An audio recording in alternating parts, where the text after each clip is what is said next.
ngisho uNkulunkulu tonight ngoba asithumelele siye sezitsha zakhe ubaba Prophet Msimanga. He needs no introduction to Gqeberha nasentabeni. He's one of the vessels uNkulunkulu ayisebenzisayo. Tonight uyena uNkulunkulu azokhuluma ngaye phakathi kwethu. Egameni lenkosi yethu Jesu Kristu. Let's receive him as he comes to minister the word of God.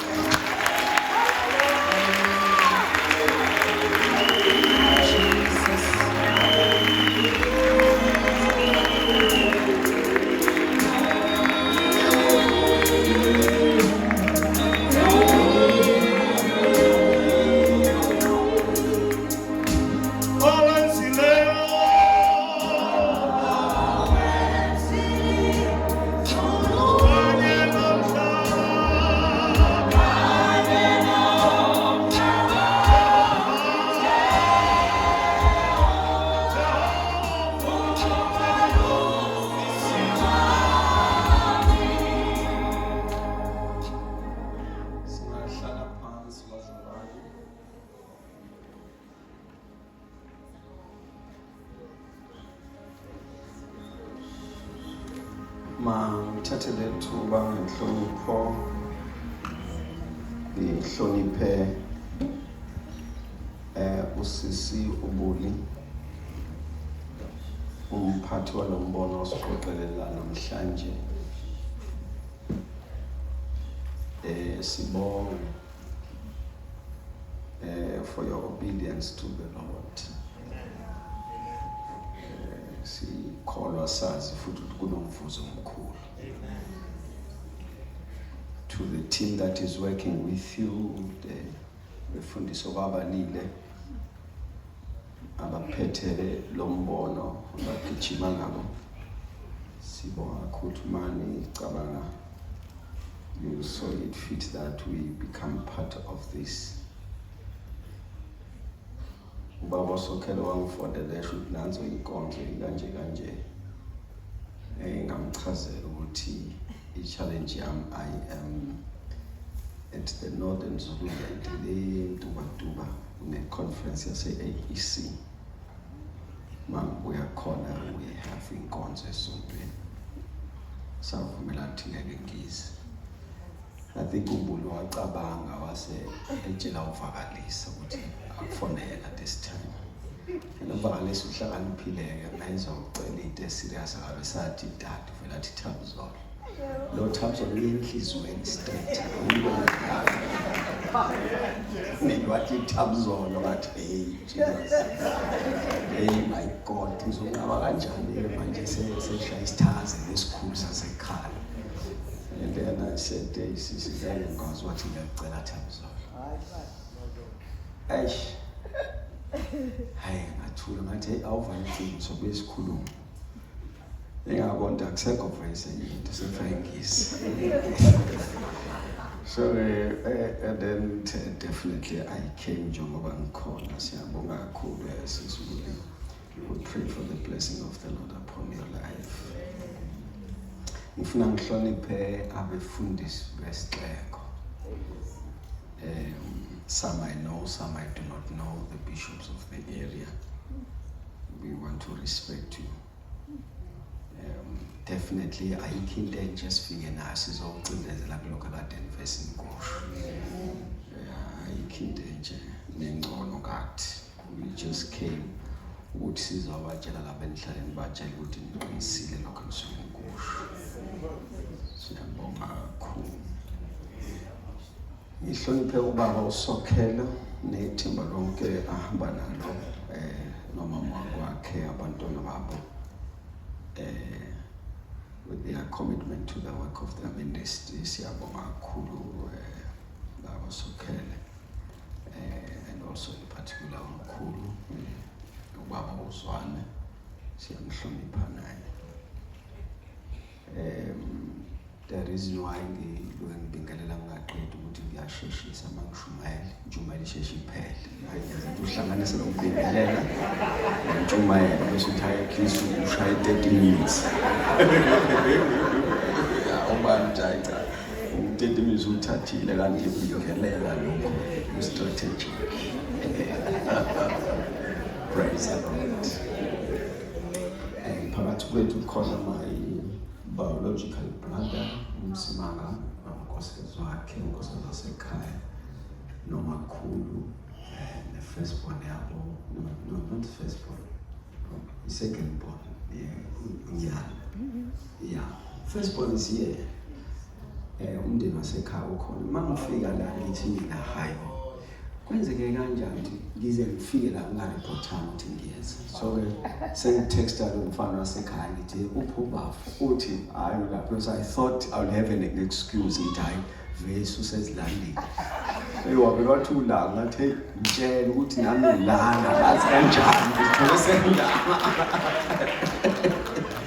And then about 4 together with unkosikazi wasekhaya nomakhulu nabo sesibanga just bangena emotweni and they came. Siyabonga kakhulu. Amen. Lastly, I want to appreciate the presence of umawami, umama uThandi Ngonelo, a beautiful old young lady. And then I'm trying to see what can be. Mama, she can't be mama to me and mama to you. But I'm back, I can let you go.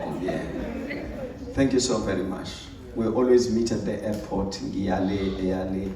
And today when we met in PE, what name PE? At time I was Ushumela wait. These are Namla.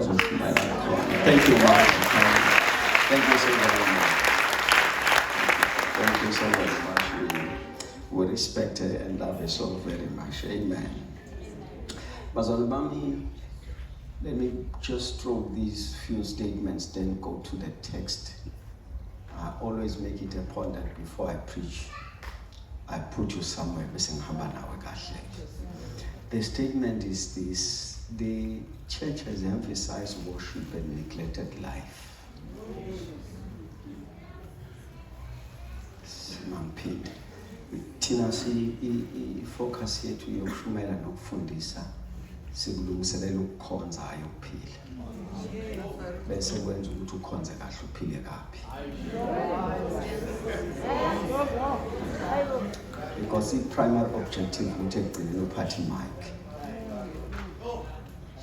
Mampinde mawulalela nje into oyishunayo nokufundisa ikulungiselela ukuze stage ayilungiselela ukugoduka.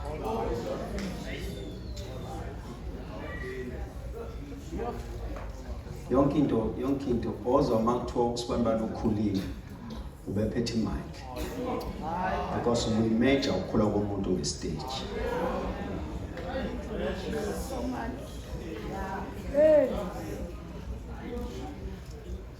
If there's a challenge that we as a church we must address,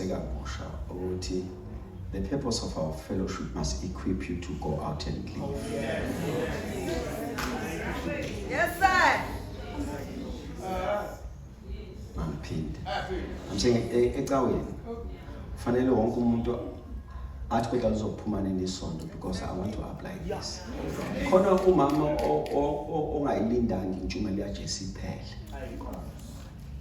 Washipa ngede waphuthuma. Waphuthuma ade. Nje saphuthuma. iBhayibheli wabuya nenqwaba. Ubona bengezi nje ukuthi akekho yale sonke siyedobhiza. Akekho yobalanda. Lithi umama wavela wathi ngimtholile. Door to door, ngimtholile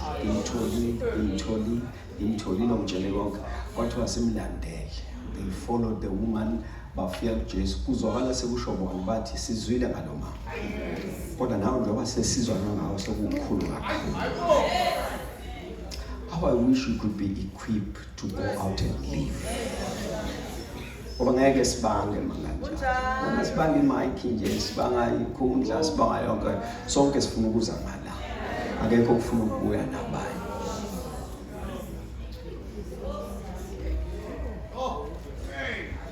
And that is why in the COVID you were not tithing. isho wena. Because when i-training yakho ithi izinto zenzeke enkonzweni, ayikho into ethi indlela yokuphila.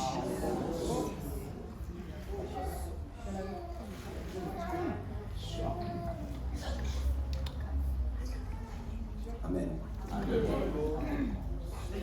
Okay, now we are together. Romans chapter number 1, verse 17. It's a new day, a wonderful day.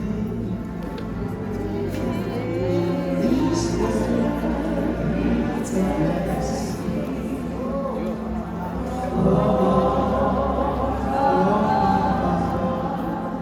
It's a new day. It's a new day.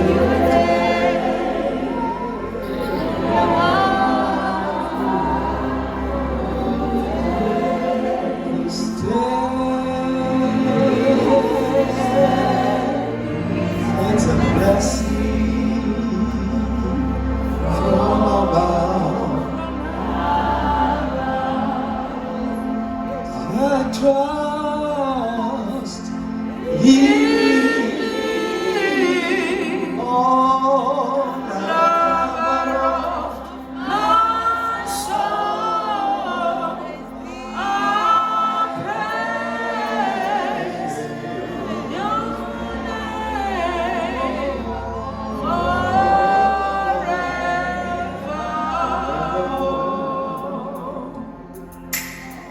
I'm reading Romans chapter number 1. Maningi amavesi sowafunda bese ngiyafutha ngasekugcineni. I want us to build something here. Romans chapter number 1, verses and number 17.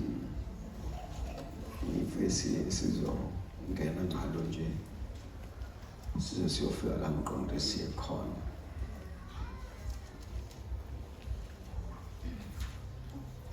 Elami lifundeka kanje. For therein the righteousness of God is revealed from faith to faith, as it is written, the just shall live by faith.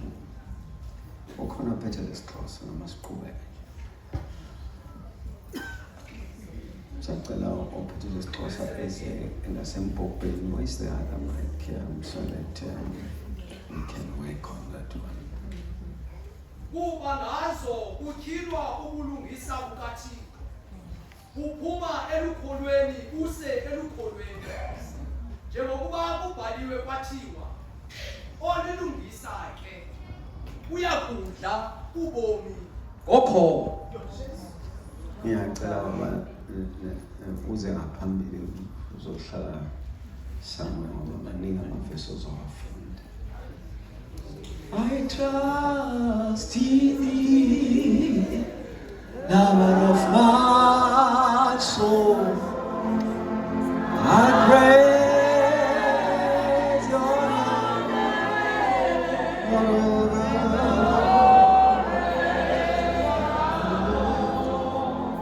I want us to underline the statement, the just shall live by faith. Olungileyo uyophila ngokholo. Ilungisa liyodla ubomi ngokholo lwalo. Yes, in underline it, live by faith. So the statement is, before you react with faith, you live with faith. So that when there are issues where you need to react, you pull from the faith you are living with.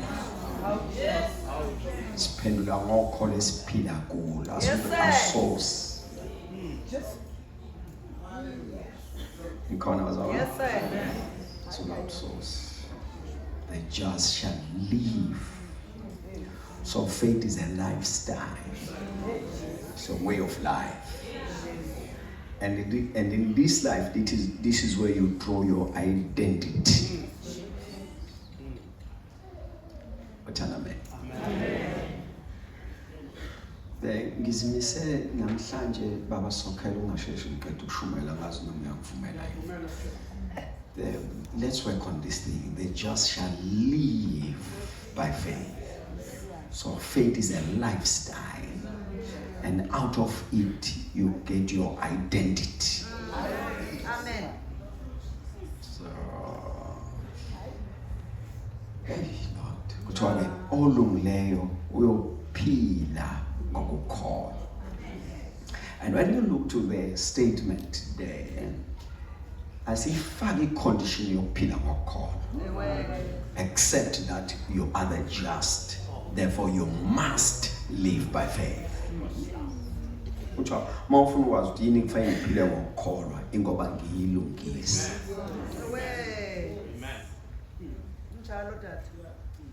And the question, what is faith? Romans 11:1 will say, faith is the substance of things hoped for.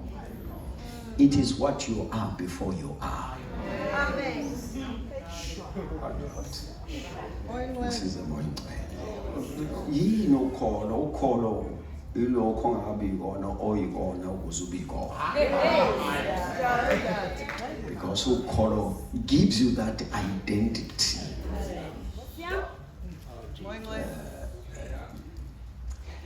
You know, go to Romans 10, I think verse number 10.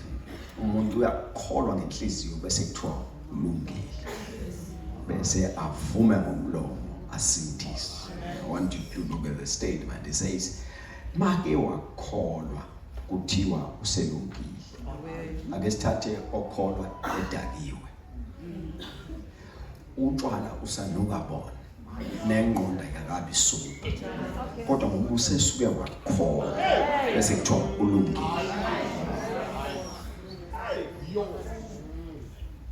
Now, if this faith can give you a new identity before you behave like one, uyohlulwa yini ukuphila kahle uma yakwazi ukulandela ukulunga kukaNkulunkulu yakufaka kuwe. No, masikubheka thina siyibona lento kodwa ngoba ususuke wakholwa sekuthiwa ulungile. Manje sekuthiwa nasi seluleke. You must never allow yourself to come to this life of God's righteousness by faith. Bese uphila ngenye. Angithi lento ulethwe kuyona ukholo. Phila ngalo. Akwazi ukuletha ukholo bese uphila ngenye. If let's put it this way.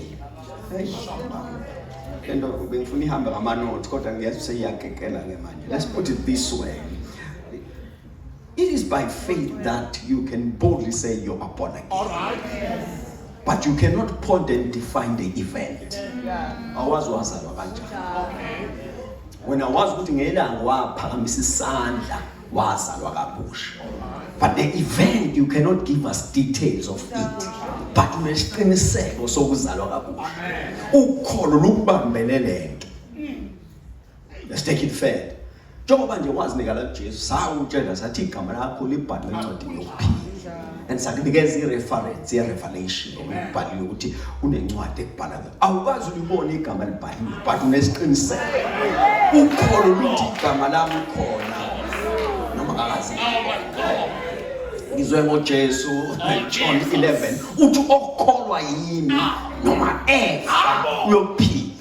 Ngizwe ngawo mofakaza umayikhalisa ikeyboard. Ngizwe ngawo mofakaza ufakaza uthi angisayi kufa ngophila phakathi. Ngidlulile ekufeni ngangena ekuphileni.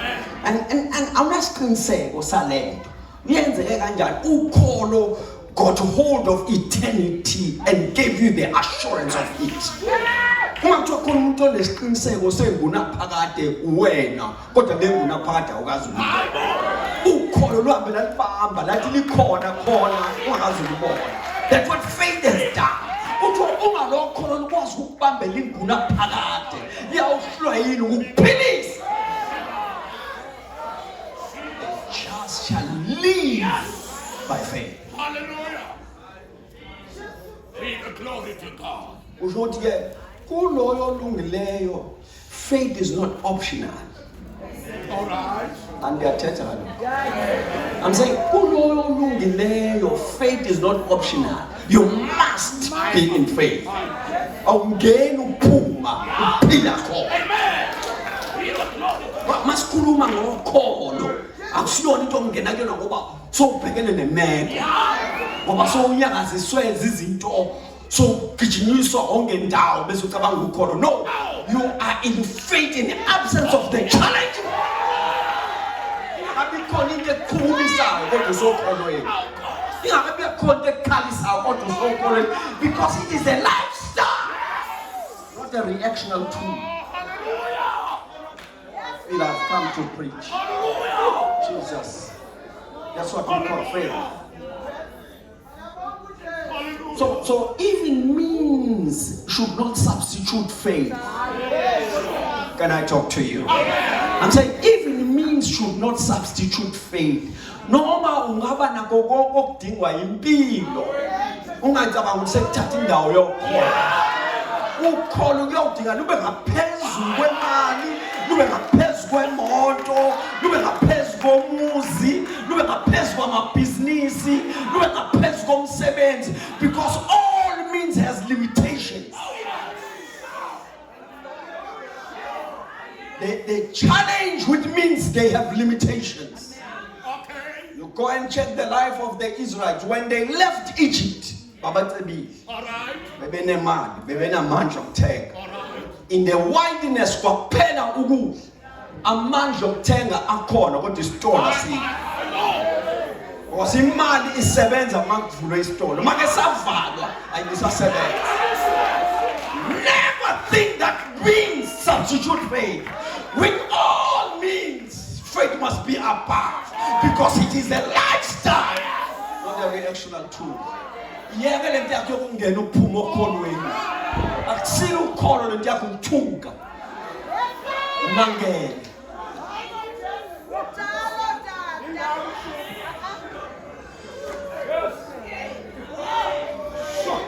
siyahamba ngokukholwa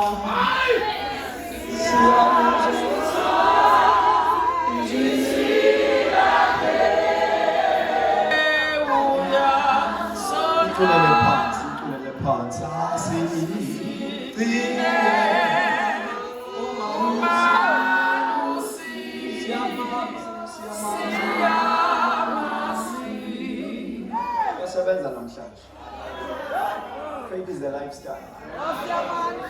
And you want to show in the medical aid, you got to write out all right. Faith must be above your medical aid. Yes, sir. So that when means fades, faith takes over. Because means have limitations. But faith does not have limitations.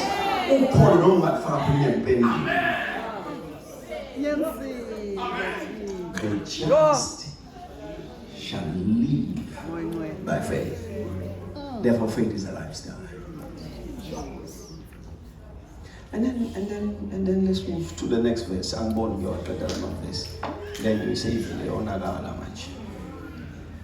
2 Corinthians chapter 5. I want you to see what Paul says here.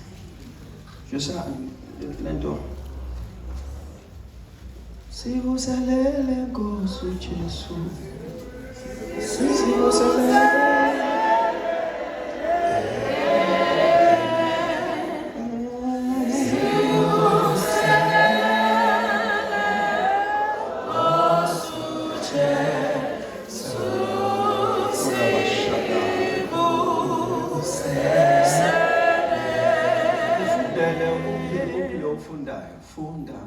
Verses number 7, chapter 5, 2 Corinthians, verses number 7.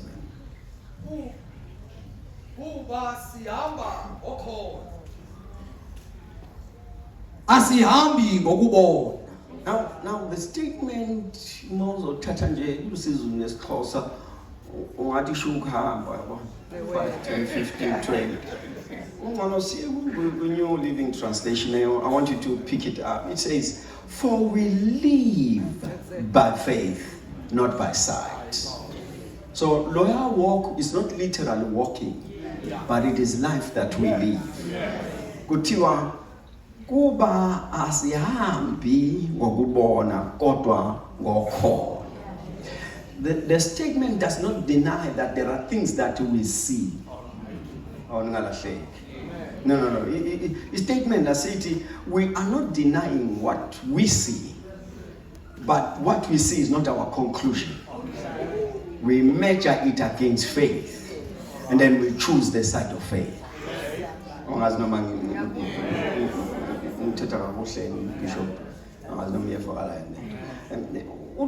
Apostle Paul, for we walk not by sight. Akaphi ukuthi khona sikubonayo. Khona okuvelayo sikubona kunje. Uthi mase sikubonile, then bese siqhathanisa nokholo. Sithi masibuka lokho esibonayo sibuka ukholo bese sithatha iside lokholo. As if asikubonanga lokho esikubona. Sikubonile kodwa sikhetha iside lokholo. Ngoba ilathi nasiphila khona. Ukuthi sibonene akushintsha ukuthi sikholwa yini. Siyakubona sikubona ukuthi kunjila kodwa sikhethe iside lokholo. Ngoba siphila ngokholo, asiphili ngokubona. Faith is not a denial of the existence of a situation, but it is the ability to refuse it. Angiphi ukuthi kunje kodwa nginqaba ukuthi kuyogcina kunje. That's what we call faith. So ukholo angazi ngesizulu ngesixhosa ikhona neligama ukholo kuba ngathi uyadunyelwa. Because what you see is contrary to what you are believing. And you are choosing the side of what you are believing in spite of what. And nansi into bonke bayakubona lokho okubonayo. Kodwa manje badithwa ukuthi badithwa ukuthi ngathi awuboni baze bakulekelele bathi uyakhumbula ukuthi usibanibani naye kwakunje uyakhumbula ukuthi usibanibani naye kwase kunje kwaze kwaba ukuthi bazama ukukusiza ukuthi ubone kusho ukuthi manje you have chosen the side of faith. Noma ngibona kuba ngathi angiboni ngoba ngifuna ukubona lokho engikukholwayo.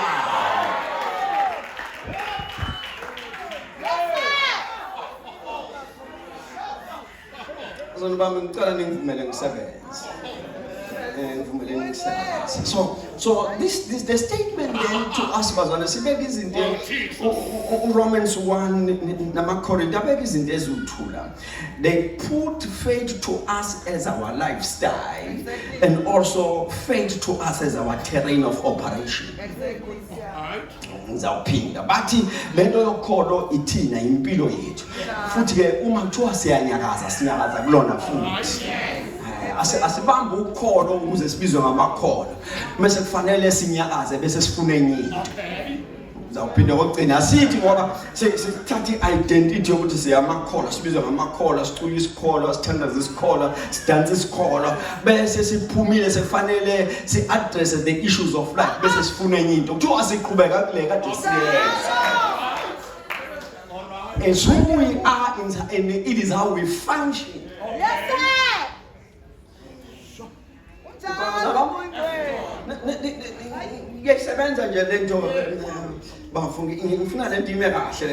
Because I don't want you to think that now what we are called as Ukolo must also put you to a level where you are able to answer to the issues of life with faith.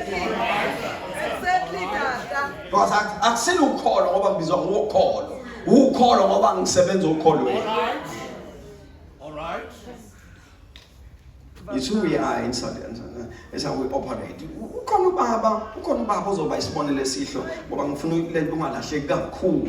Ukhona ubaba ozoba khona uma wami la ngikwazi ukubheda ufuna ngishumele serious ngempela ngizoba nenkinga mangase ngiphaphalaza uzofona yenyana le nto ngoba usuyithethe ngithathe phi ngokuba ilotshiwe apha. I love you baby. And I want you to see something here.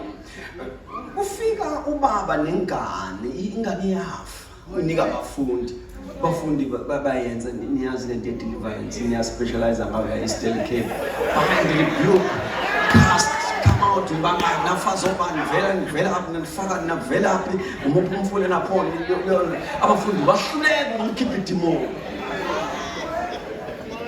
nangisena manje wabona athi bahlulekile abafundi ubaba wadonsa ingane wayisa kuJesu ma eqhamuka phambi kwaJesu idimoni labukisa layishaya phansi yakhihliza amagwebu yadlikizela uJesu wabuka nobaba wathi baba sesisinakanani isikhathi kwenzeka kanje uthi lo baba kusukela ekuzalweni kwayo lengane lento ifake emlilweni lento ifake emanzini bese sho le statement kuJesu athi uma unamandla kusho iBhayibheli lesizulu athi uma unamandla siyakucela usihawukele usisize nikhona bazalwane bami elesiswati lithi wathi kuyena uma kukhona utho ongalenza siyakucela usisize uJesu apick up kule statement ukuthi ayisaguli ingane siyaguliswa akusasiyona ingane egulayo ngokwengane seyiphilile seyiguliswa ubaba ngoba ubaba usefikile la usathi uma unamandla uma kukhona utho ongalenza wathi Jesu hayi ubaba ogula sekulisele ngane ubaba ogula sekulisele ngane wasethi kuJesu yena baba asidlule mandla sokubuza indaba yamandla asidlule kuyona ngoba ungaphoxeka uma singaxoxela ngomama ngoba khona umama wayena 12 years enenkinga yomobo akazange abuze lutho angizange ngimbone azange sibonane weza nje wathinta ingubo waphila manje lento yokubuza amandla baba iyaphoxa le makuthiwa khona ihlazo baba kulona namhlanje khona ihlazo kulona baba namhlanje ile lokubuza amandla awukwazi ukufika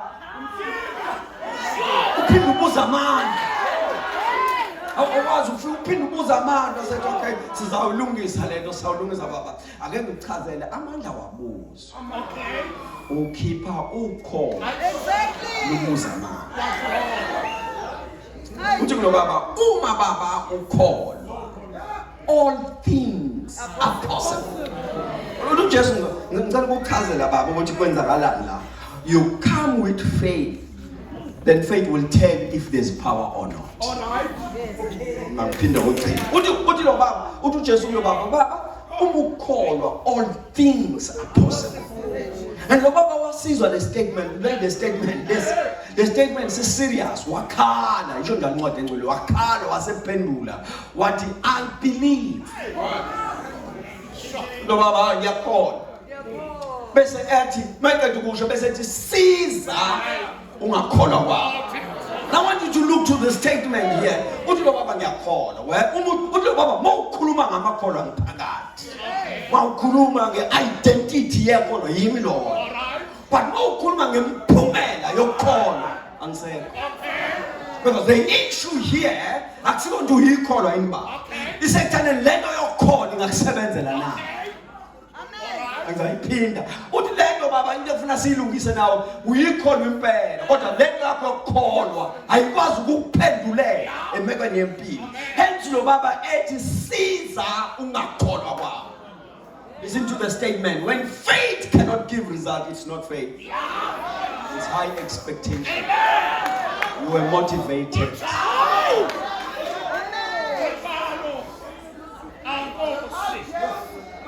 When your faith cannot give result, it's not faith. What only motivation in that? And you thought it's faith. But in a high expectation, in the absence of the substance, which is the word of God. Siyasebenza bazona.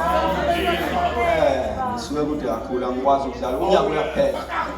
Unyaka uyaphela. Ngishumayeze sengazathi ithi awuseku 2025. Ikhona bazona. And then I want you to look, let's take it fair. Ngoba siyasebenza. Romans 10:17. Romans 10:17. Uma ngeke usokhela ngikaze ngishumele kanje mina nginje waqa ngikade ubese ukuthi ngiyavala manje akuvaleki ilento yase ithi ithomo yayiyeke iyona le ngayo sibambene nayo ithomo yayiyeke. Are you there? Romans chapter number 10 verses number 17 ngifunde siyasebenza Romans chapter 10 verse 17. Ngoko ke ukholo luphuma eludabeni. Udaba ke lukho ngelizwi likaThixo. Uthiwa make wathola umuntu ekholiwe kuyoba kuphela ohlangane nesu. Ngizawuphinda. Uthiwa make wahlangana nomuntu ekholiwe yiloyo ohlangane nesu. Ngifuna uzucheck lento yakhe yokholo yokuzuza ngakholo ukususela. Ngoba wonke yikholwa ozwe izwi. All right. Maphindi wonke olikholwa ozwe izwi. Alokho therefore faith cometh by hearing. Kusho iseke enye form yokuthi kuzaleke ikholwa. Amen. Ayinkosi. Hayi bazana bamangazi balethe mzayivani. Ngithi mina ayiseke enye indlela. Esongathi wena uthi masithiwa uyakholwa uthi yakuthiwa ngoba yini bese uyayikhomba. Uma ungeke ukhomba iBhayibheli ungazibizi ngiyakhomba.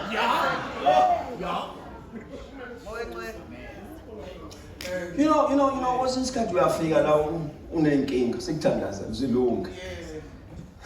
So wamzuthi uyakholwa ukho. Awukho umangaliso ozala ikholwa.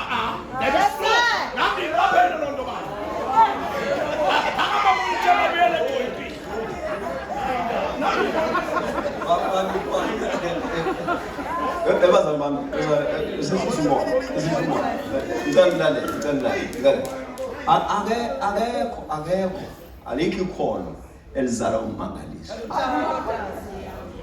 Ufakaza abantu bakintathu obathandazela bephuma enkingeni kodwa bakhona. Ukuthi uphuma enkingeni akusho ukuselikhona.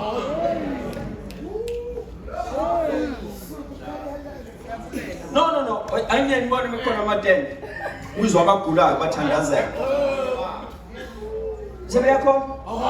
Hayi man, mahlangana naye ishayela icuwa lakhe. Nje ngathandazela lapho. Nawe asahambe siyekhona uzokuthandaza.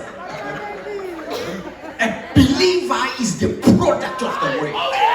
In the absence of the word, there are no believers. Manihlangene ngengoma anikaba amakhono. Manihlangene ngokuthandazelana deliverance anikaba amakhono. Ngoba kufanele senikwenze lokho bese sibheka imibhalo. Ngoba out of the preaching of the word then we are believers. Amen.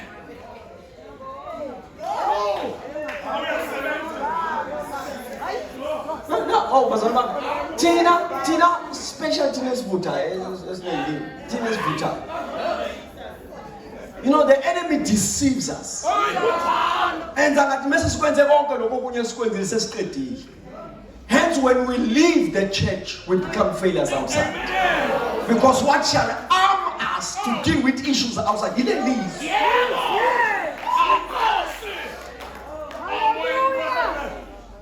When the word is not preached, it's not fairness. Social gathering and on. That's important. When the word is, I'm not about prophet, about number 16, I'm talking about the preaching of the word that should lead you to faith. If it is the word, it will not call Israel. No tenders who call Israel. Now my programs are mad. Worship night called Israel. The enemy has taken away the word. What is the word? In the beginning was the word. The word was with God. The word was with God. All things were made by him. All things were made by him, through him, for him they find existence.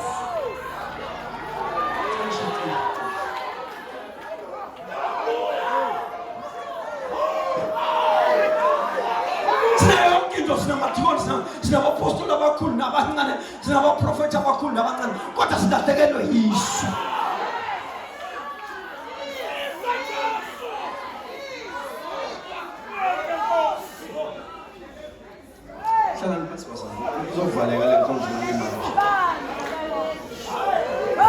silahlekele izwi.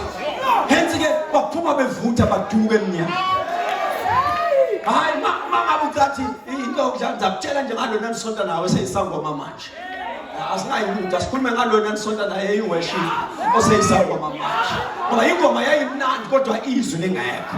Umgido wawumuhle kodwa bafika nabagida isitayile esifana nesade nesigida esotweni bahamba naye. Kanti uma unezwi Jesu athi nina senhlambululiwe ngezwe ngikhulume kini. Make lafika lokukhanya bumnyameni. Livula indlela kaSibi. Bonke bezwe izwi basala bekholiwe.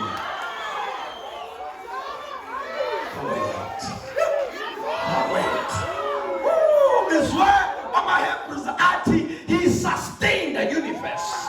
Uthi umhlaba wokuhleze emazwini akhe. Ilanga lisezwini, imvula isebenza ngokusho kwezwi. Isihlahla sihleze emhlabathini ngaleli izwi. Ufish ugijima emanzini ngaleli izwi. Ileli izwi that the enemy has stolen in our gatherings. Isikhathi sabo bonke kodwa ayizwi. Isikhathi sokuprofethana kodwa ayisizwi.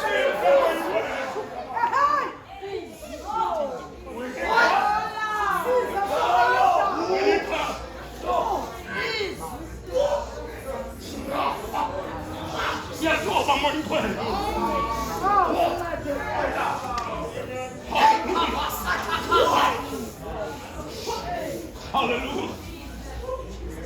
Let's take it further. Shall we? Ngiyasebenza ngicelile kusokhetha ngicela ukusebenza.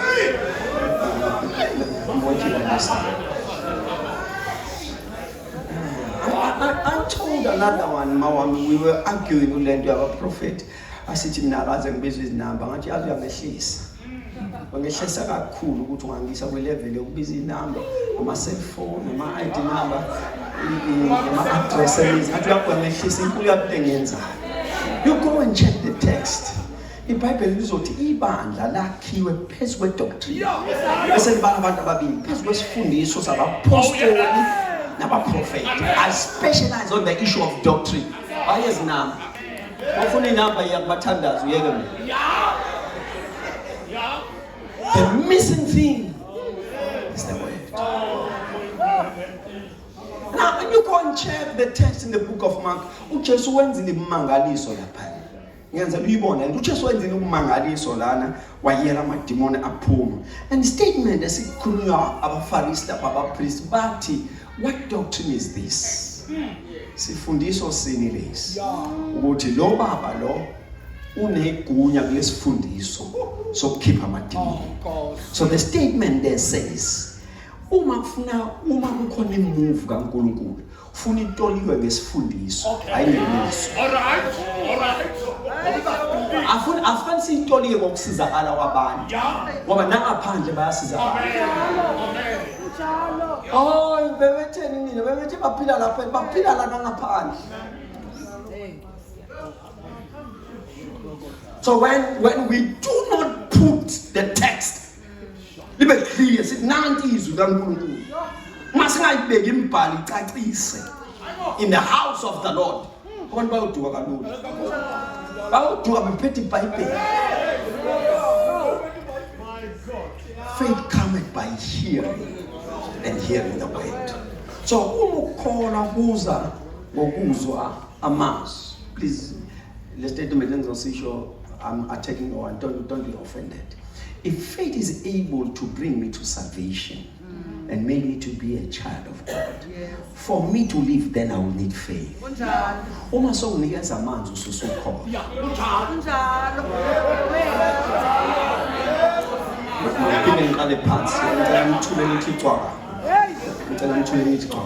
If faith brought me to this life, now that I'm a child of God, ukukholwa kukwazi ukungibambela inguna phakathi. Sayinte sefanele kuyenza sengifanele ngiphile ngalo ukholwa. So unganginikezi izwi ukholwa lizoba khona. Hence uzonginika amafutha. Because la mafutha lamanzi losawoti leskipa is substitute. Esusengizwi. I'm serious this time. Angazikwenzakale Nkosi yami ngiyacela ningigade bese ngihamba ngiphephe indlela yami ukuthi la ngivela khona kodwa hey ngizwa isibindi esididayo namhlanje. I'm saying uma lelizwi bomnikeza lona isidingo saSawoti besingeke saba khona. Unika lo Sawoti ukuze ngibambelele kuwona. Ngoba yinzwa kusena. Kanti uma bomunikeze izwi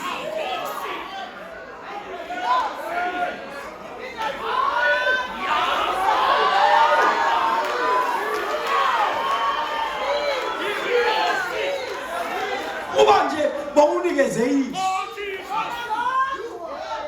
wafika indoda kuJesu awubazalwane ngizokushumayela namhlanje wafika indoda kuJesu igulelwe ekhaya kubi uJesu wathi meze ukugula kwale nceke yale ndoda wathi asambe siye khona la ndoda sinayo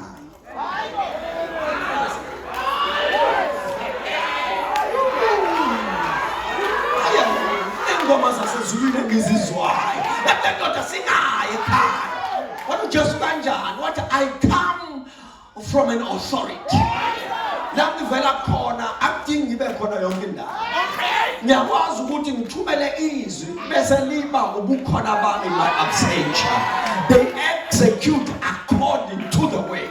I also believe now Jesus you are coming from a kingdom and you occupy a particular rank unganjani na ukhulume anti when you say kodwa ngiyacela Jesu sanda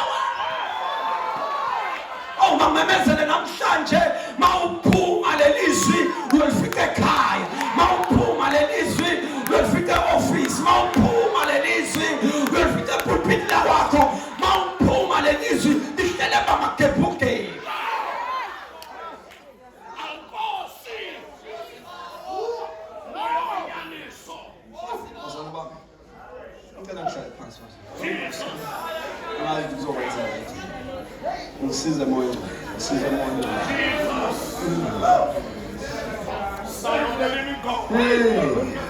And you when the word is not preached, we will find something else. So singabakhaleli laba bayiphetha sikhalele lo banikezile. Ngoba indaba inalo banikezile ayikho laba bayiphetha. Sefike sifike kulo iphetha simtshela khona engcono kunale khanda labo baba.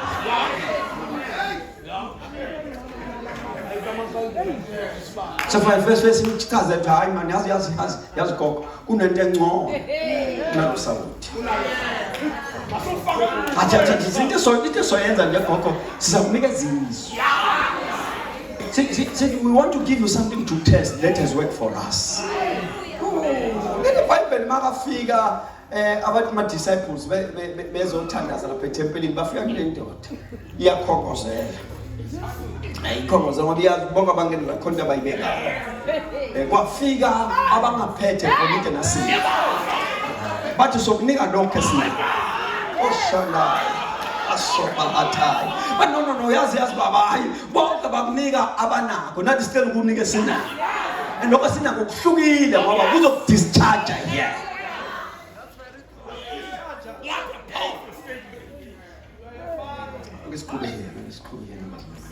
Angazi le ukuthi izokwenza kanjani sizokwazi ukuyibreak ngoba angiyiboni nama break lento namhlanje ngiyafuna ama break ukuthi ngicela Inkosi ngipha ama break angiwatholi ama break lento Hebrews chapter 11 verse 6 ithathe baba Hebrews 11:6 sikhuluma lento nje yokhona ngoba sifuna ezosebenzela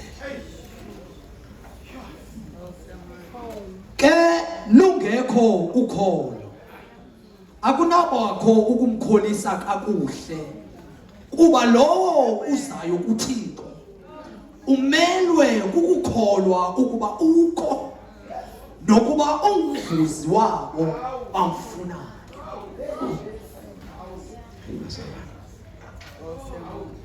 sithembe wena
But without faith it is impossible to please him. For he that cometh to him must believe that he is, and that he is a rewarder of them that diligently seek him. Statement is this. But lokuthi nje kuthiwe nje kuthina without faith it is impossible sekuphelele. Kuthiwa the only way in which the heaven will be pleased with you is through faith. So mama fika basezwini ukhala ababheki izinyembezi bafuna ukukhola. Mama fika basezwini umemeza bafuna umsindo. Badlule emsindweni bafuna ukukhola. Because into ezobathokozisa ukufumanisa ukholo on your side. For without faith it is impossible. Janina Msimanga, Paul uthi kumaKorinte, anything that is not of faith is sin. That is true. But noma ikuyinje ingasuka okholweni isono. Ngoba la moment wenza into engasuki okholweni sosukile ekholweni. Kanti kuthiwa wena uphila ngokholo. So anything that is not of faith ngowapho uPaul yasibhalela ukuthi hayi noma ngabe yini isono. So there's no move there's no step ofanele usithathe ukholo. The motivating factor behind has to be faith. Ungalingi unyakaze kanti unyakaze emzweni yakho. Uyophoxeka negama lenkosi. Uzosithukisa wena uzosithukisa ngoba uthatha amadlingozi uwabiza ngokukhola. You move from the emotions, then you claim it to be faith. Yakhuza namhlanje. You must be sure it is faith. Then move. You must be sure it is faith because ezulwini bafuna ukukhola. Amen. Amen. Ezulwini bafuna ukukhola. Nikhola bazalwane. Uthi ke lo, for without faith it is impossible to please him. For he that cometh to him must believe that he is, and that he is a rewarder of them that diligently seek him. I'm going to make a statement bese ngishaya le verse ngoba sengifuna ukuthatha lawo ukuvala inkonzo. The writer is saying to us, ukholwa uNkulunkulu. Faith is faith in God. Ukholwa. He says uma nje ukhulunywa ngokholwa, ukhulunywa ngomuntu okholwa uSimangade. Engakafanga ukuthi uSimangade ukwazi ukwenzani. Ngizaphinda. Uthi lo uma ukhuluma ngokholwa, ukhuluma ngokholwa uThixo ehlezi esihlalweni. Ubhozi ungakanyakazi ehlezi. Engenze ngala umthandazo wakho usekuma-5 engakawuphenduli kodwa ukholwa ukuthi he exists.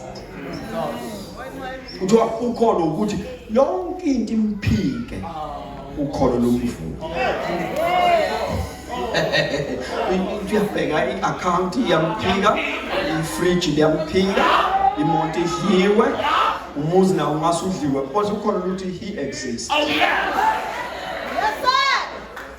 Ukholo lufuna lumenze abe mkhulu kunamandla akhe. So that noma amandla ungawabonanga qhubeka abe mkhulu.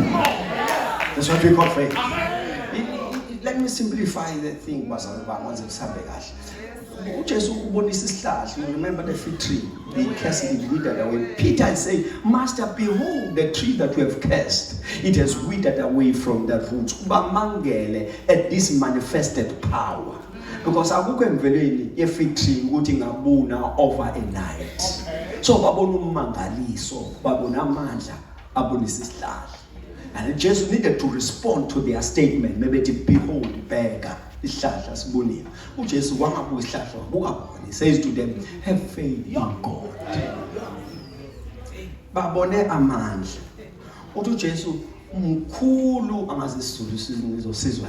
Uthi uJesu mkhulu obunisile. Dlula ukubona.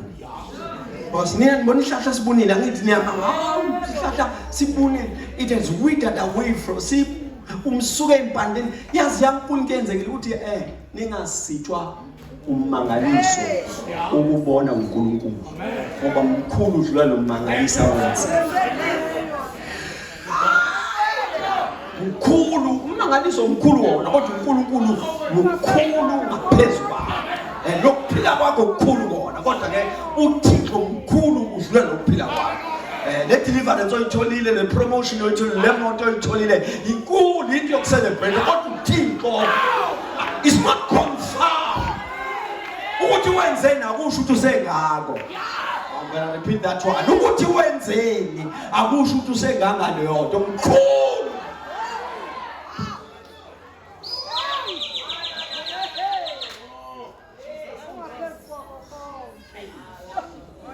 He says, he that cometh to him must believe that he is. Manje ufuna ukutesta ke ucheck ukholo lwakho ukuthi ukholwa nguye noma ukholwa imisebenzi yakhe. Yeah, ufuna siyiteste ngoba phela we have a reference yomuntu wakholwa nguye and everything yaphika kodwa uqhubeka kwamkhola uJob. Yonke into yaphuza uJob ukuthi hayi akanamandla yoNkulunkulu ufa izingane kubola umzimba wakho yonke into yathi uJob loNkulunkulu akanamandla. Nirale ukholo lwathi noma amandla engavela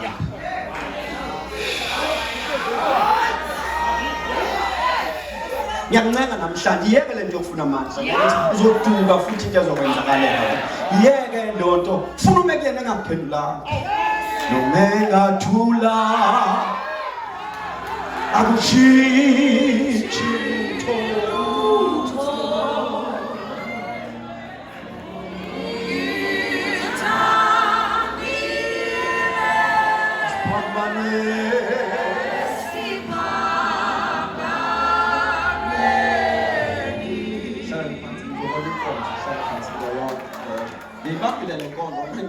ifuna ukuthatha ngekani yekele kimi ngihlala ngiphansi akushintshi lutho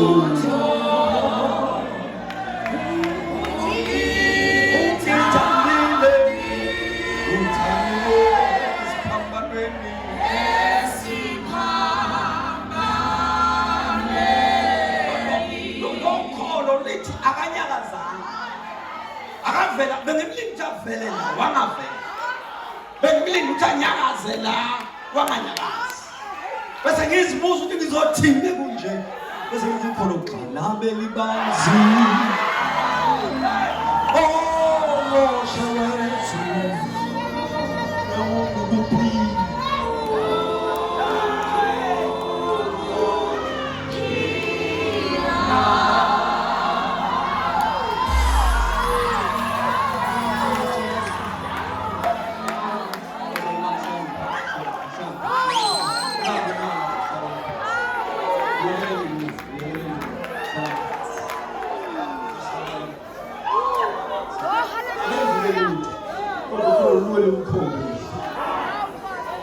bafike nabantu bathi azikodwa ukuthi lento yakho yebodwa lisebenza ngempela lo nkulunkulu maye khona uthuluthulu makunje uthi ubuka nangumzala wakho buka yena kwavele wayiyeka lento yenza ukuthi buka impilo yakhe ihamba kanjani ubona bayamsitha lo nkulunkulu ukholo lumphakamisa bathi bayamgxeka ukholo lumphakamisa bathi bambeka amabala ukholo lumphakamisa akubuza usazoqhubeka nalo thina ngizomethemba njalo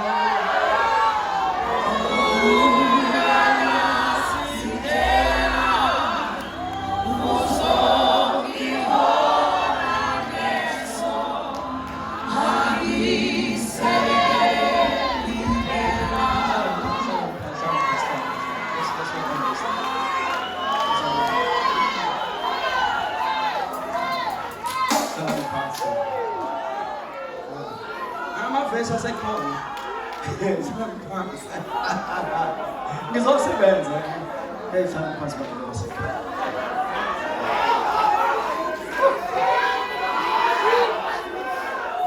That's what we call faith. When you can still see him as God with your tears. Zinyembezi ziyehla. Asinyembezi zenjabulo ezosiza.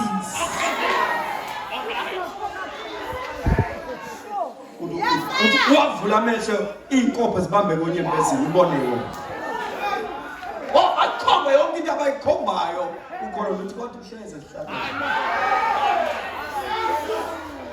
Bakutshela ukuthi unobaba la enzansi osizayo naye udlala i-keyboard before akusize. Uthi wena cha abantwana basekhaya sekunganje ukuthi sengisuke ngamkholwa. Naye udlala i-keyboard but bashaya ithumoya nakhona. Bese ukuthi mina sengasuke ngakhetha ukholwa. If my faith is not answering anyakazi, ngizoma la yoze iphendule. Njalo tata.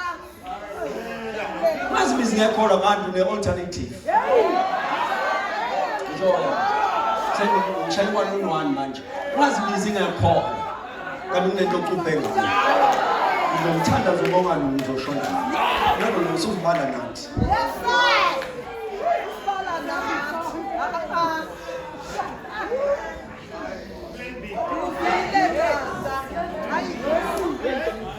I'm gonna take just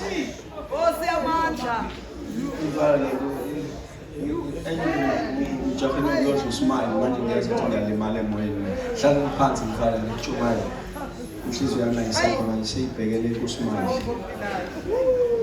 Umuntu uthanda usmile ngisho ngezi. Nawuphuma la ngiyosho smile. Manje nginayo ipicture yakhe sethe. Ngigama lika Jesu.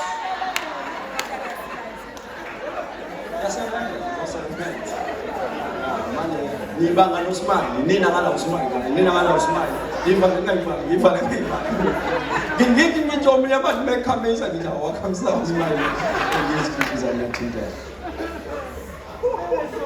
I want to conclude by the statement of Paul. 2 Corinthians 4:13. Sayigqiba. Ila sesingena ivutho ndaba. Seningakhala ke manje, ngayenzanthulisa. Seningakhala, ngayenzanthulisa umuntu akusavimbi umuntu. Umuntu ugijima, umuntu gida. Siqedile manje. 2 Corinthians chapter number 4 verses number 13. Sinawo nje kepha lomo. Sinawo nje kepha lomo yawokholo. Okoko kubhaliweyo kwathiwa lapho kungoko nathethayo. Cela ufunde kabusha sekuvulele labafethu besami labo basanda ujoin MK bathanda ukusupport yona. Labantu nge-MK so alungisa manje. Jesus. Right. Sinawo nje ke kwalomoya wokholo. Sinawo lo moya wokholo, the spirit of faith. Yeah. Ngoko kubhaliwe kwathiwa ndakholwa kungoko ndathethayo. Because my boss is ufunda kwesibaya. The records are saying here, ngivalele lokho ngilokusashumayela. The records are saying here, sinawo lo moya wokholo. Bese kuthiwa the proof of this spirit of faith is this: when faith has come, confession is the expression. Phansi kuthiwa sinawo lo moya wokholo njengoba kulotshiwe ukuthi sakholwa sakhuluma bese kuthiwa nathi siyakholwa therefore siyakhuluma.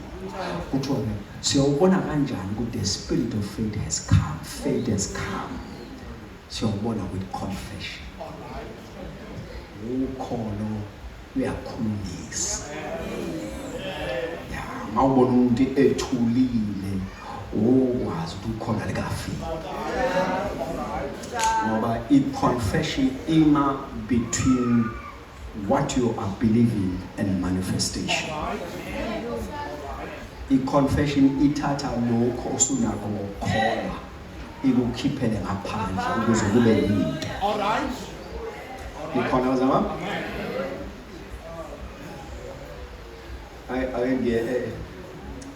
You know when you go to the shop, your tank, ufika nento ozoyithenga. Ufika nayo. Awuvele ufike esitolo nje uthi ngiyobona phambili. Ngaba uphilile ekhaya.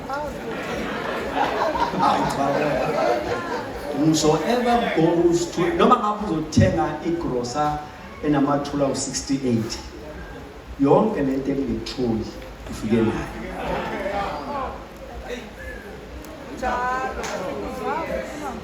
And i-proof ile ukuthi uma ungena nje store awuvele uthathe noma yini. Kufanele ucomparishe le kuwena. Manje wathole kwi-eye lefana nale kuwena bese uyithatha. Yazi libazo mami. Yazi ngathi ngiqale intshumayelo from there. Look at this. Uma nje uyathenga isinkwa store uyanaso. Sila kuwena. And i-proof ila mawuthi awufuthi ngicela isinkwa bese bayakunika. Bathi esinjani. Ngoba bafuna ubatshele leso siphethe. Uzabanika esifana naleso siphethe. Ajabo. So ngiyalibuka lento ngoba ngifundisa anithuleni. Ngifundisa baba. Ngifundisa baba useka ngifundisa. Indala uzoba. I want you to see the scenario here. You come with the bread. That is faith. We call it the tallest door. But let's see what I was told. Ungasikhulumanga. Mawususikhulumile akuqhubeka kuba amaso.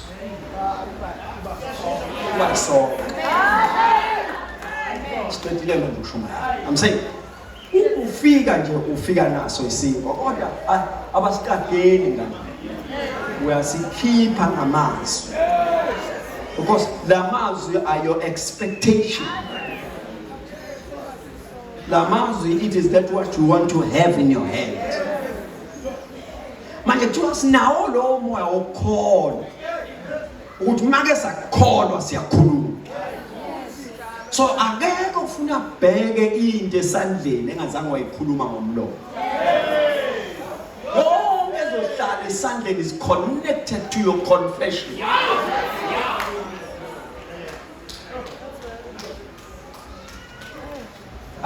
Let me show you the weight of this statement.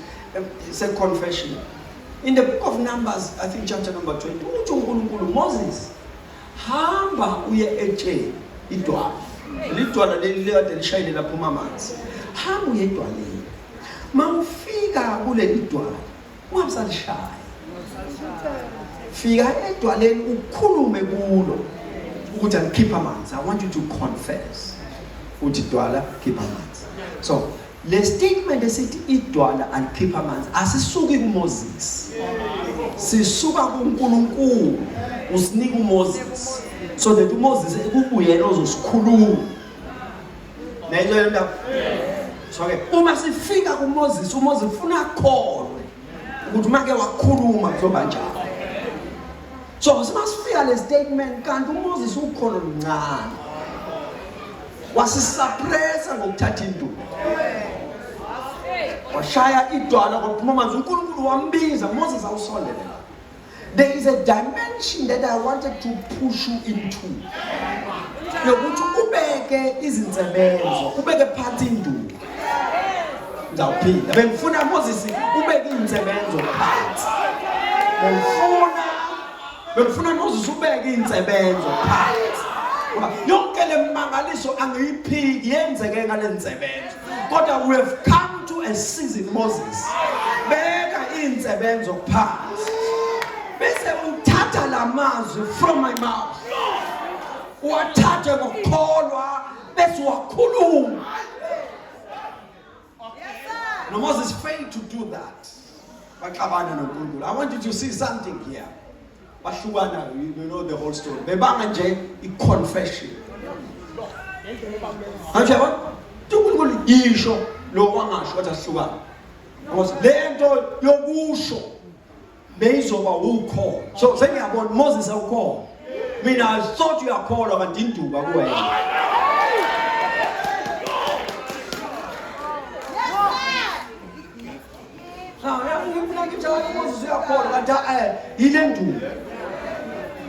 And then I want you to see the second thing that uthi uNkulunkulu uma bekuthiwa Moses ukhulumile wangasebenzisa induku laba bantu bebezokubona ngehlukile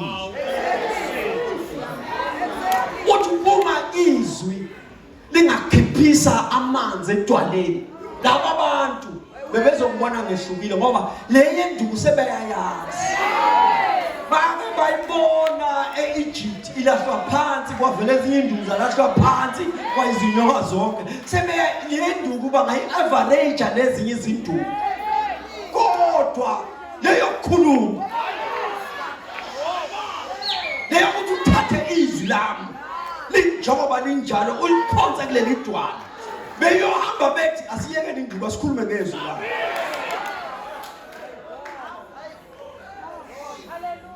akwenzakalani bahlukana mabahlukana bafowethu avele mnandi iBhayibheli mabahlukana singena kuJoshua 1 sebehlukene mabahlukana masingena nje uthi uNkulunkulu inceke yami ifile Joshua thatha leli bandla ulise ezizweni engalibathemisa uzoba nawe kanjalo verse number 8 athi kena le ncwadi yomthetho yini incwadi yomthetho akasibene eklasini incwadi yomthetho. It is the Rema that Moses wrote and it became a logos for Joshua. So it's the same way. Angenzela ukuthi wesisikhathi abantu bathola iRema ayikho edlula le logos. Ngoba this logos was once a Rema. The written word was once a spoken word. So it continues to be a spoken word but written. Ngizamsina zonke le nketama ezizoduka ziduswa abantu abanezambulo ezinkulu ezingekho eBhayibhelini. Khona nomunye waseGhana othi ulungisa iBhayibheli. Asiyeke. And I want you to see uthi uNkulunkulu Joshua sixabane ezwini noMoses. Njani na uthi soqala la iqabane khona uthi le ncwadi ingasuka emlomeni ungafuna ukwazi ukuthi why are you taking over Joshua? You must know where Moses failed. He failed in confession. So as you are taking over Joshua uzoyiqala khona work on the issue of confession. Duka yikho and mawulithatha khuluma lo. He says second thing, thou shalt meditate on it. Amama translation at you will study it. Then the last point ati ube suqaphela ukwenza njengoba kulotshiwe. Uthi uNkulunkulu yazi la ila besiya ngikusa la besiya khona noMoses. Ngoba besifuna ukushiya induku.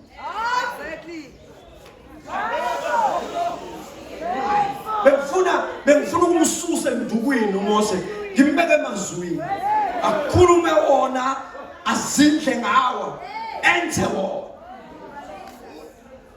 And he failed to do that sahluleka manje sekuyathatha ke Moses wena Joshua indlela ngizakuthatha nje liphondo lasekugcineni indlela yonke izobe confession. Izosho and mausho kuba ngathi wena osho. That's what we call confession. Uthatha la mazwi kaNkulunkulu nokunikazi bakhe ngizwe ngoJesu uyothi kule ndaba nqubule awubazana bamasikoti ufaka ama-strings manje siqedile uyothi uyofika wena ukhulume kule ndaba. Now I want you to see something that amanye translation ayibhala umama mesezwe ngoJesu ithi incwadi wathi kuye manje ngibona translation and she kept on saying. No mama continuously make a declaration of her expectation from her faith ukuthi make ngabona uJesu ngathinta umphetho wengubo ngizophila. Mangphinde lo mama consistently continually confess as per her faith. Why mama wavuka ekuseni ebona igazi embhedeni wakhe athi kodwa make ngabona make ngabona uJesu kanti lamazi create a conducive environment. Njengoba lamazi wakhuluma agcwalisa umkhathi. Just this morning on my way coming here ngiyafona ngithi ngifonela omunye umfundisi lo ngimfonela uthi sihlezi nonkosikazi wami sikhuluma ngawe sakwenza kanjani amazwi anemvelo lokuhamba ayofika kulo ekukhulunywa ngayo afika nje hey wena bayakubiza ngala. I'm saying that confession yalo mama create a conducive environment. Because this confession is the expression of faith. This confession uthi ngilindele umangaliso. I want you to see two things. Ngesikhathi ezinyangeni nani kuthiwa she was getting worse. After the confession, I reported getting worse. Go and check the scriptures. Ngesikhathi ezama getting worse, ezama kuphela imali, ezama kuguga umzimba wakhe, ezama isifo sakhe siphakama, to worse and worse. Bese to worse ngoJesu. Wayesethi kuye mangibona uJesu ngathini umphetho. Indaba yami izoluka. After that I say the confession record getting worse. So who call that to say sekuzomala. Not to call her my lady say me until Jesus comes. No call hamba la hamba ngala mazi. La Jesu wazi wakhumbula indlela edlula ngala. Ulandwa ilamazi wamona uJesu walandwa ilamazi manke kwahlela ithuna ihlehlizwe ilamazi wayitsheliwe lo muntu udaba lakho alinasobululo hamba uyofela ekhaya mhla enze iconfession evela okholweni ethi manje ngabona uJesu ngathi umphetho lahlehla ithuna and bayangena abanye kodwa ayabakhuluma kanje lahlehla ihlulana siyafana ikhona abazona bami. Confession is an environment that you create. It's an atmosphere oyenza that makes the atmosphere to be conducive for your expectation. Mama shongo lutho ungalindeli lutho. So masikanjani uthi ukholiwe ngoba umlomo ungawuvalanga. Uthule nje ingakungenalutho. Uthule nje ngoba ukholwa lokho. Bonke abakholwa. So much that abathuliseka abakholiweyo. iBhayibheli indoda yezwa kuthiwa nangu uJesu ethi Jesu kwathiwa baba yima uzosifaka ehlazweni yanyusa volume Jesu kwathiwa hayi baba lento siyiqala ngawo ayikaze yanyusa volume Jesu. It's not a voice. Ikholiwe akekho thule sekholiwe. Sengiyahlala phansi kwafingane lekhaya ingane ifile ifoma ifingane wayithatha ubaba umama wayithatha wayibeka upper room yabona endlini yami prophet wabophela izibongo lokushona kumprofeti engakafikeli uhlangana nenceko ithi nceko mama kunjani ekhaya uthi all is well.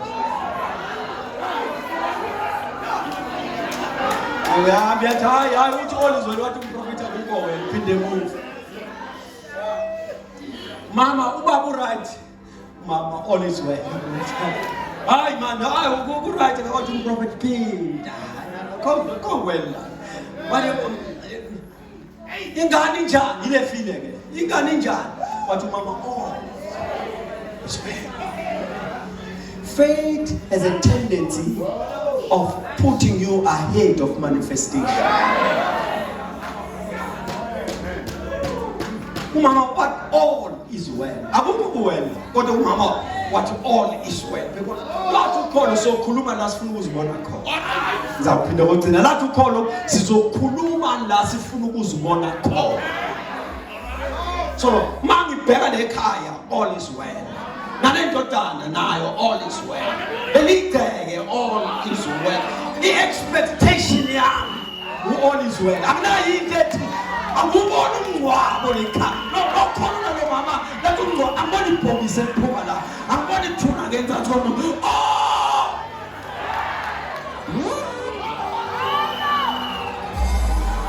nase i-confession yalo mama yathi noma le nto yayenza kalila ngithatha le ngikholwayo all is well.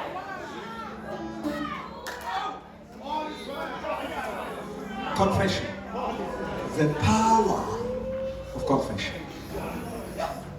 I'm going to close with this testimony.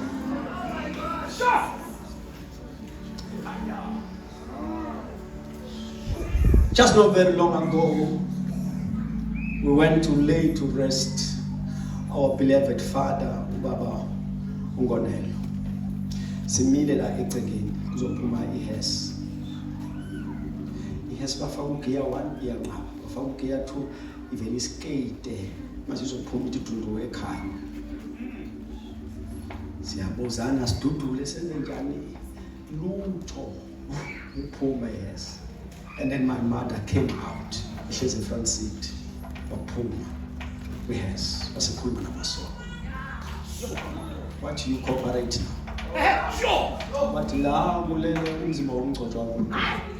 Wayizungeze iHES sahlehla sakuleta silalo sayibona.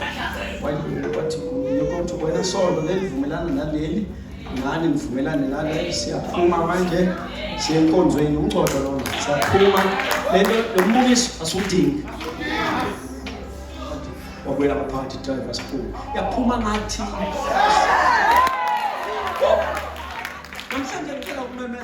until you declare it, you won't see it. Until you declare it, you won't see it. Until you confess it, you won't have it. Oh, listen now. Namhlanje I pray for you.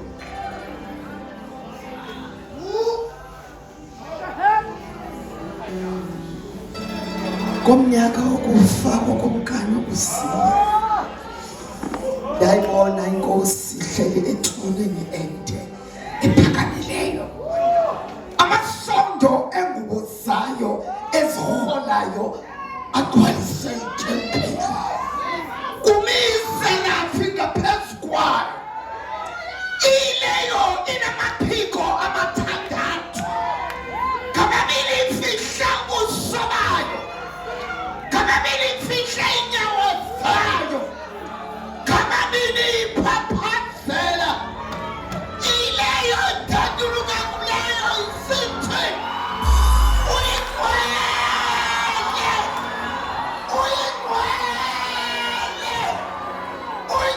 uyawava wamikhosi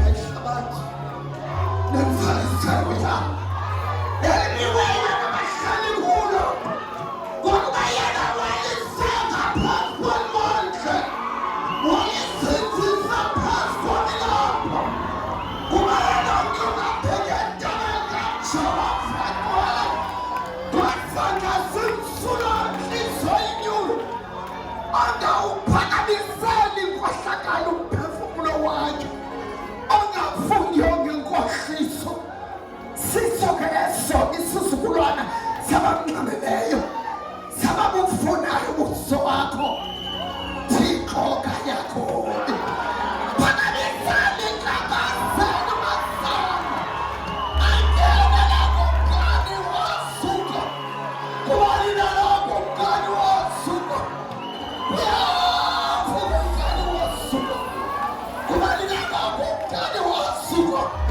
uyavuka mkani wasuka uyayikhoha emfasweni ndabona izulu elitsha nomhlaba omtsha ngokuba inakudala izulu lidlulile nomhlaba udlulile nolwandle alusekho ndaza ndayibona iJerusalem entsha isihla ivela emazulwini ivathisiwe njengomtshakazi evathisela umyeni wakhe ndaza ndeva izwi lisithi uyabona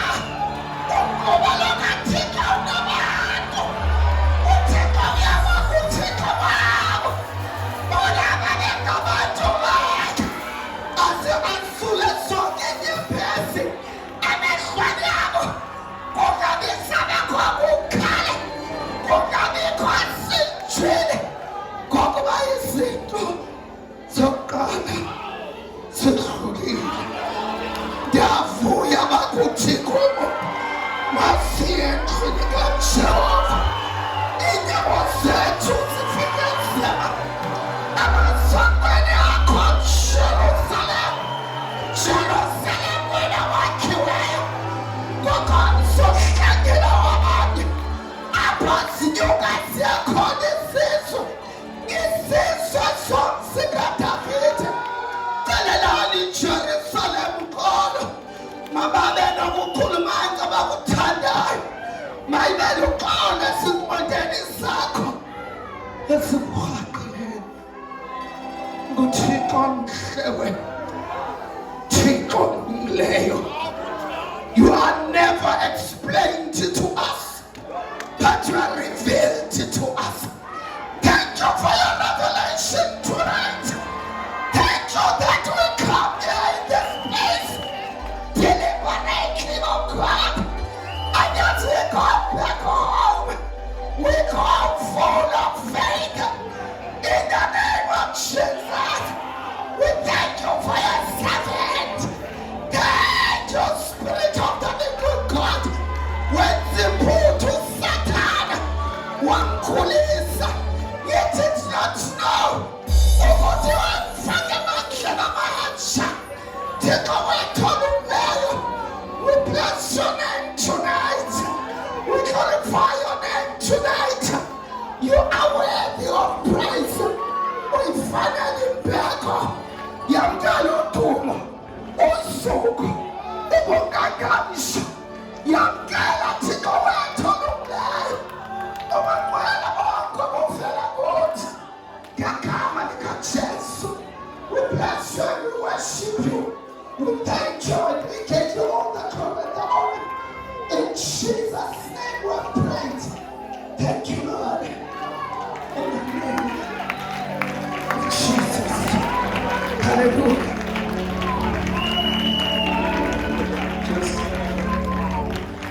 Just a minute, Father, second. If you come now, umuntu la oshadile, ofuna umntwana ongamtholi, ngicela uma ikhona ize ngaphambili.